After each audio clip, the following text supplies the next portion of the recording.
Well, Grace and Mary is a novel about two women and the son of one of those women. It's based on the last years of the life of my mother, who had dementia, although it goes backwards and forwards in her life, and my going to see her in my late 60s and 70s. But we go back to when I was a child and she was a young woman, so it goes in and out of the 20th century. And her mother, whom I didn't know, and she didn't know either, because my mother was illegitimate, and at that time what happened was that the mother had committed this terrible crime, was sent out of the town, and the child, my mother, was fostered, brought up, you know.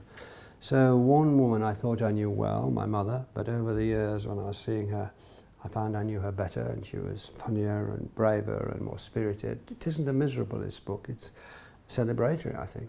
And this other woman I didn't know at all. I knew she'd been, all I knew was that when she'd been born, her mother had died, Grace, that she'd been brought up by her grandparents, and at an early age she'd had an illegitimate child.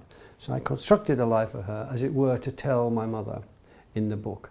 So that's the idea, these two stories intertwined. The two women, it spans a century. There we are.